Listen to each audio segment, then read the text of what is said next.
Hello বন্ধু, চলে আসলাম একটা নতুন ইন্টারেস্টিং ব্লগ ভিডিওর সাথে। আজকে আমরা যাব মেজো মামার শ্বশুর বাড়ি।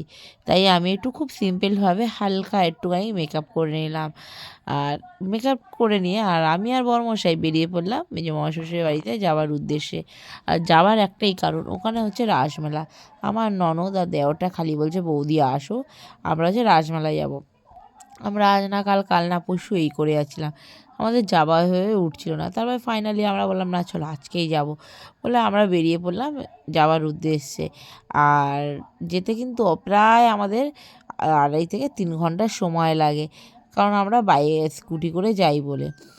আর ট্রেনে গেলে ঠিক ওরকমই সময় লাগবে হয়তো, কিন্তু আমরা এই সুন্দর প্রকৃতির দৃশ্য দেখতে দেখতে ফাইনালি গ্রামে ঢুকে গেলাম। আর একটুখানি গেলেই চলে আসবো আমরা মেজো মামা শ্বশুরের বাড়ি, মানে আমার মেজো মামা শ্বশুর আর আমার বড়মশাইয়ের মামা। তাই এই যে গলিটা, আমার বড়মশাই এই গলিটা কিন্তু গুলিয়ে ফেলছিল, চলে আসছিলো একটু আগে। তা আমরা এই গলি থেকে ঢুকে পড়লাম। ঢুকে পড়েই আর একটুখানি গেলেই আমরা বাড়িতে চলে আসবো। আর আমাদের ঢুকতে কিন্তু মামা শ্বশুর বাড়িতে প্রায় অনেকটাই বিকালে গেছে, প্রায় হ্যাঁ 4:30 4:45 মতো বেজে গেছিলো। এই যে আমার দেওরমশাই এখানে বসে আছে। তারপর আমরা একটু ড্রেস চেঞ্জ করে নিয়ে খাওয়া দাওয়া করলাম। আমি শাশুড়ি রান্না করে রেখেছিলো, গিয়ে খাওয়া দাওয়া করে আর বসে পড়েছিলাম একটুখানি আড্ডা দিতে। একটু ফোন ঘাঁটছিলাম, বড়মশাই ফোন ঘাঁটছিল, দেওরমশাইয়ের সাথে আমি একটু লাগছিলাম। আর আমার এই দেওরটা না খুবই খুবই খুবই ভালো, একটুখানি মানে এই আর কি মজা এইসব ওর সাথে করি, কারণ ও একদম একদম ফ্রিলি মাইন্ডেড।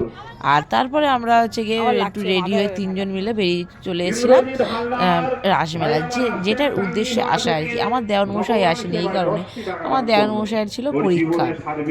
ওর জন্য ও বললো বৌদি তোমরা আজকে যাও, আমরা কালকে যাবো, কারণ ও শুক্রবার, আমরা গেছিলাম বৃহস্পতিবার, শুক্রবার দিনকার ওর পরীক্ষা শেষ হয়ে যাবে, তাই বললো শুক্রবার দিনকার যাবো। তাই আমি, আমার ননদিনী আর আমার হচ্ছে গিয়ে বর্মশাই 3জন মিলে বেরিয়ে পড়লাম দেখো রাসমেলার রাস ঠাকুর দেখতে। আর এইগুলো দেখতে কিন্তু বেশ ভালোই লাগে, দেখো এত সুন্দর আর বলার মতো না। এই এক এক করে সব দেখতে দেখতে চলে আসলাম। আর দেখেছো কিরকম পরিমাণে ভিড়, এরকম ঠান্ডার মধ্যে। আমাদের কলকাতায় অতটাও ঠান্ডা পড়েনি যা গ্রামের দিকে ঠান্ডা পড়েছে, মানে শাল বা সোয়েটার বা চাদর ছাড়া ঘর থেকে বেরোনো যাবে না, এরকম ঠান্ডা পড়েছে। আর এই দেখো এখানে কি সুন্দর রাধাকৃষ্ণ দুলছে, আর সুন্দর সুন্দর থিম করেছে। আমার ননদিন এগিয়ে আছে ফটো তোলার জন্য, আর আমি একটু এগিয়ে আসলাম, এসে ভিডিও করছি। আর এই মেলাটা কিন্তু অনেক অনেক দূর দূর থেকেও লোক আসে, কারণ রাসমেলা বলে কথা, রাসমেলা দেখতে অনেকেই আসে, অনেকে কলকাতার থেকেও যায়। আমরা যেমন কলকাতার থেকে ছুটে গেছিলাম মথুরাপুর রায়দিঘিতে রাস দেখতে। আর দেখতে হচ্ছে কত ভ্যান গাড়ি দাঁড়িয়ে আছে, এগুলো কিন্তু অনেক দূর দূর থেকেও আসে কিন্তু। আর এই যে দেখো কি সুন্দর সব থিমগুলো করেছে, মানে বলার মতন এত সুন্দর লাগে। আর আজকালকার দিনেরও কিছু জিনিস ফুটিয়ে তুলেছে এই থিমের মধ্যে থেকে, বুঝতেই পারছো তোমরা দেখে। আমার এই ভিডিওর মধ্যে সব পুতুলগুলো দেখে যে আজকালকার দিনে কিছু থিম সাজিয়ে তুলে ধরেছে। আর আমরা কিন্তু আগের বছরেও গেছিলাম এই রাসমেলা দেখতে, আর এই বছরও গেলাম রাসমেলাতে। আগেরবারে হয়তো কয়েকদিন বেশির জন্য গেছিলাম, এবারে তাড়াতাড়ি চলে আসলাম। আর এই দেখো এই যে থিমটা দেখতে পাচ্ছি, এগুলো কিন্তু পুরো রিয়েল মানুষ। প্রথমে আমি বুঝতে পারিনি, আমার বড়মশাই বলছে দেখেছো দেখো এটা কিন্তু পুরো রিয়েল মানুষ, কিন্তু এলাম হ্যাঁ পুরো রিয়েল মানুষ। তারপরে ফুল কিনবো বলে দাঁড়াচ্ছিলাম, কিন্তু পছন্দ হয়নি দেখে। তারপর এখানে ভাঁড় দেখতে দাঁড়ালাম, কিন্তু ভাঁড় দেখলাম যা, ভাবলাম আমরা সেই গ্রাম থেকে কলকাতা নিয়ে আসতে গেলে কিন্তু সে চাপ পড়ে বা ভেঙেই যাবে।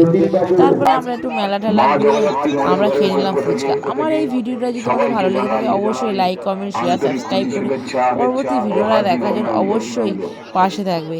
দেখা হচ্ছে নেক্সট ভিডিওতে, টাটা। আমাদের আজকের সুপরিচিত